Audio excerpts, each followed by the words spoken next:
Good evening everyone. Today we are going to discuss about PN junction diode reverse bias. Already మనకి తెలుసు PN junction diode అనేది ఎలా form అవుతుందో. P type సెమీకండక్టర్ని N type సెమీకండక్టర్ని రెండింటినీ కూడా మనం మెర్జ్ చేసినప్పుడు మనకి PN జంక్షన్ డయోడ్ అనేది ఫామ్ అవుతుంది. దానిలో కూడా ఎలక్ట్రాన్స్ హోల్స్ P టైప్లో మెజారిటీ ఛార్జ్ క్యారియర్స్ అయిన ఎలక్ట్రాన్స్, N టైప్లో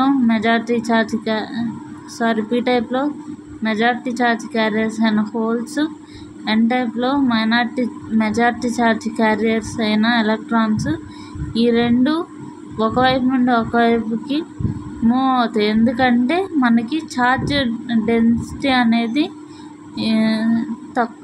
ఎక్కువగా ఉన్నప్పుడు ఎక్కువ ఛార్జ్ డెన్సిటీ ప్లేస్ నుండి తక్కువ ఛార్జ్ డెన్సిటీ ఉన్న ప్లేస్కి మూవ్ అవుతూ ఉంటాయి ఛార్జ్ క్యారియర్స్. ఈ ఛార్జ్ క్యారియర్స్ మూమెంట్ మొత్తము కూడా ఎప్పుడు మనకి ఈక్విలిబ్రియం స్టేట్కి అంటే స్టేబుల్ స్టేట్కి వస్తుందంటే రెండు వైపులా సమానంగా మూమెంట్ ఉండి, నెక్స్ట్ అదేవిధంగా రెండు వైపులా ఎలక్ట్రాన్స్ హోల్స్ కౌంట్ ఒకే కౌంట్ ఉన్నప్పుడు మాత్రమే అవి స్టేబుల్ అవుతాయి.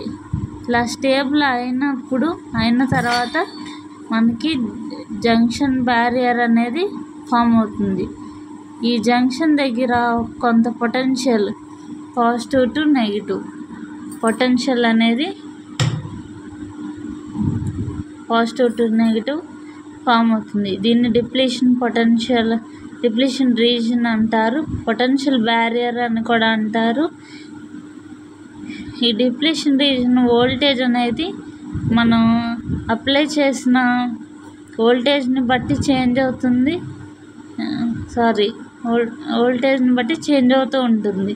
అలా చేంజ్ అవుతూ ఉండడం వలన మనకి కండక్షన్ అనేది ఈ వోల్టేజ్తో మనం కంట్రోల్ చేయగలుగుతాము. నెక్స్ట్ అట్లానే ఈ డిప్లీషన్ రీజన్లో ఓన్లీ మనకి అయాన్స్ మాత్రమే ఉంటాయి, ఎలక్ట్రాన్స్ కానీ హోల్స్ కానీ ఏమి ఉండవు. మనకి ఇక్కడ ఈ డిప్లీషన్ రీజన్ చూసుకుంటే డోపింగ్ కాన్సన్ట్రేషన్ కూడా మనకి డిప్లీషన్ రీజన్ తక్కువగా ఎక్కువగా ఏర్పడడానికి కానీ మనకి డోపింగ్ కాన్సన్ట్రేషన్ కూడా ఇంపార్టెంట్ రోల్ ప్లే చేస్తుంది. డోపింగ్ కాన్సన్ట్రేషన్ అంటే ఒక జెర్మేనియం యాటమ్కి మనం ఎన్ని ట్రైవాలెంట్ యాటమ్స్ కానీ పెంటావాలెంట్ యాటమ్స్ కానీ యాడ్ చేస్తున్నాము అనేదే మనకి కాన్సన్ట్రేషన్ అవుతుంది, డెన్సిటీ అవుతుంది. ఎంత హయ్యర్ డెన్సిటీలో అనుకోండి ఈ డిప్లీషన్ రీజన్ చిన్నగా ఉంటుంది, లోవర్ డెన్సిటీలో పెద్దగా ఉంటుంది.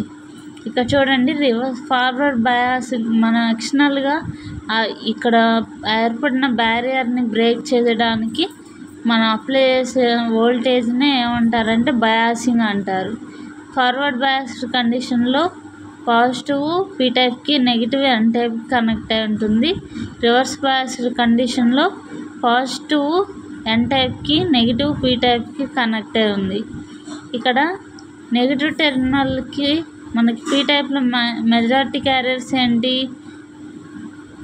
హోల్స్. ఈ హోల్స్ అన్నీ కూడా P టైప్ నుండి జంక్షన్ వైపు కాకుండా ఈ నెగిటివ్ టెర్మినల్ వైపుకి మూవ్ అవుతాయి. ఎందుకంటే మెజారిటీ ఛార్జ్ క్యారియర్స్ అనే ఈ హోల్స్ పాజిటివ్ ఛార్జ్ క్యారియర్స్ కాబట్టి.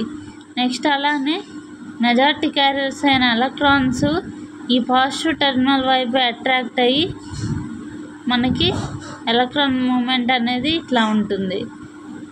సో డిప్లీషన్ రీజన్ విడ్త్ అనేది మనం ఇక్కడ వోల్టేజ్ ఇంక్రీజ్ చేస్తే ఇంక్రీజ్ అవుతుంది, డిక్రీజ్ చేస్తే డిక్రీజ్ అవుతుంది. అది ఇక్కడ మనం గుర్తుపెట్టుకోవాల్సిన మేజర్ ఇష్యూ. నెక్స్ట్ అలానే ఇప్పుడు నేను డిప్లీషన్ అప్లై చేస్తున్న వోల్టేజ్ని బాగా ఎక్కువగా చేంజ్ చేశాను. అప్పుడు ఏమవుతుంది, ఈ పొటెన్షియల్ బ్యారియర్ అనేది బ్రేక్ అవుతుంది. ఎలా అంటే మనకి ఇక్కడ మైనారిటీ ఛార్జ్ క్యారియర్స్ ఉన్నాయి. ఈ మైనారిటీ ఛార్జ్ క్యారియర్స్ పీ టైప్లో ఉన్న ఎలక్ట్రాన్స్ వచ్చేసరికి ఎన్ టైప్ దగ్గర కనెక్ట్ అయి ఉన్న పాజిటివ్ టెర్మినల్కి అట్రాక్ట్ అయ్యి ఇటువైపు మూవ్ అవుతాయి. నెక్స్ట్ అట్లానే ఎన్ టైప్లో ఉన్న మైనారిటీ క్యారియర్స్ వచ్చేసరికి ఆ హోల్స్ ఎన్ టైప్ నుండి పీ టైప్కి మూమెంట్ అనేది ఉంటుంది. ఇట్లా మూవ్ అవ్వడం వలన బ్యారియర్ దగ్గర మనకి అడ్డంకి లేకుండా కొంత కరెంట్ అనేది small amount of current flow అవుతుంది. మనకి ఫార్వర్డ్ బయాస్లో అది మిల్లీ ఆంపియర్లో ఉంటే కరెంటు, ఇక్కడ రివర్స్ బయాస్కి వచ్చేసరికి మనకి మైక్రో ఆంపియర్స్లో ఉంటుంది. ఇక్కడ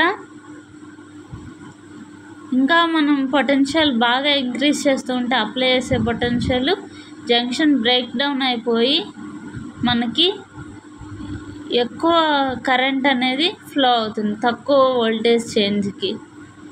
ఇది రివర్స్ బయాస్డ్ కండిషన్. ఈ విధంగా మనం పాజిటివ్గా ఈ విధంగా ఫార్వర్డ్ బయాస్డ్ కండిషన్లో ఎట్లయితే మనం వోల్టేజ్ని యూస్ చేసుకొని కరెంట్ని కంట్రోల్ చేయగలిగాము, రివర్స్ బయాస్లో కూడా అట్లానే మనం కరెంట్ని కంట్రోల్ చేయగలుగుతాము.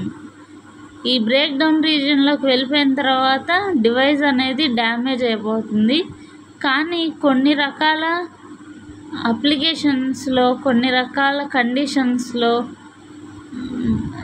కొన్ని రకాల డివైజెస్ బ్రేక్ డౌన్ రీజియన్లో కూడా ఆపరేషన్ అనేది జరుగుతుంది. ఇప్పుడు ఐడియల్ కేస్లో ఈ విఐ క్యారెక్టరిస్టిక్స్ ఎట్లా ఉంటాయో చూద్దాం. ఐడియల్ కేస్లో మొత్తం 0 ఉంటుంది. ఎక్కడైతే బ్రేక్ డౌన్ వోల్టేజ్ ఉంటుందో అక్కడ మనకి కరెంట్ అనేది ఫ్లో అవుతుంది.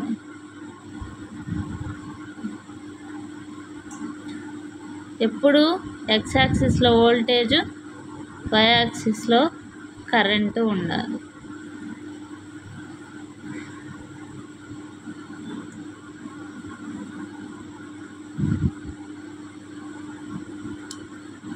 దీన్ని బట్టి మనకి ఏవి కరెంట్ కంట్రోల్ చేయగలుగుతాయంటే మనం అప్లై చేస్తున్న బయట నుండి ఇస్తున్న వోల్టేజ్ ఒకటి కండక్షన్ని కంట్రోల్ చేసిద్ది. నెక్స్ట్ అలానే డోపింగ్ కాన్సన్ట్రేషన్ అంటే మనం ఒక జర్మేనియం యాటమ్, ఎన్ని జర్మేనియం యాటమ్స్కి ఒక ఇంప్యూరిటీని మనం యాడ్ చేస్తున్నాము, దాన్ని డోపింగ్ కాన్సన్ట్రేషన్ అంటారు. ఆ డోపింగ్ కాన్సన్ట్రేషన్ మీద ఇది మొత్తం డిపెండ్ అయి ఉంటుంది. నెక్స్ట్ మనకి ఇక్కడ వోల్టేజ్కి కరెంట్కి మధ్య ఉన్న రిలేషన్ని మనం ఇక్కడ డ్రా చేసి చూపిస్తున్నాము. ఈ వోల్టేజ్కి కరెంట్కి మధ్య ఉన్న రిలేషన్ ఫార్వర్డ్ బయాస్లో ఒక రకంగా ఉంటుంది, రివర్స్ బయాస్లో ఒక రకంగా ఉంటుంది. దీన్ని యూస్ చేసుకొని మనం ఓన్లీ ఫార్వర్డ్ బయాస్లో కరెంట్ ఫ్లో అయ్యే విధంగా, రివర్స్ బయాస్లో బ్రేక్ డౌన్ రీజన్ ముందు వరకే మనం ఆపరేషన్ యూస్ చేసుకోగలిగితే మనకు ఆటోమేటిక్గా రెక్టిఫైయర్ అనే ఒక డివైస్ అనేది ఫామ్ అవుతుంది. ఇలా మనం రకరకాల అప్లికేషన్స్లో దీన్ని యూస్ చేసుకోవచ్చు.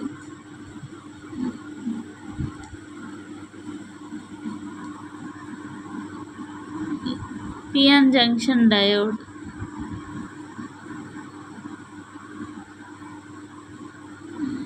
ఇంకా చెప్పాలంటే ఒక స్విచ్ లాగా కూడా యూస్ చేసుకోవచ్చు. స్విచ్ లాగా ఎట్లా యూస్ చేస్తారు, మనకి ఈ రీజన్ ఫార్వర్డ్ బయాస్ రీజన్ వచ్చేసరికి ఆన్ స్టేట్ అవుతుంది, రివర్స్ బయాస్ రీజన్ వచ్చేసరికి బ్రేక్ డౌన్ ముందు వరకు కరెంట్ ఫ్లో కాదు, ఐడియల్ కేసులో 0 కాబట్టి 0 ఆల్మోస్ట్ మైక్రో ఆంపియర్స్లో చాలా లోగా ఉంటుంది కాబట్టి అక్కడ ఆఫ్ స్టేజ్ అనేది ఉంటుంది. అంటే ఒక ఆన్ ఆఫ్ స్విచ్గా యూస్ చేసుకోవచ్చు. ఈ విధంగా మనం ఏ డివైస్ అప్లికేషన్ని నేర్చుకున్నా కానీ దానికి సంబంధించి ఏం చేయగలము, ఏ విధంగా ఈ డివైస్ని ఉపయోగించుకోగలము, దాని క్యారెక్టరిస్టిక్స్ని బట్టి అనేది మనం నిర్ణయించవచ్చు. నెక్స్ట్ క్లాస్లో మనం పిఎన్ జంక్షన్ డయోడ్ యొక్క అప్లికేషన్స్ని చూద్దాం. Okay everyone, thank you for listening.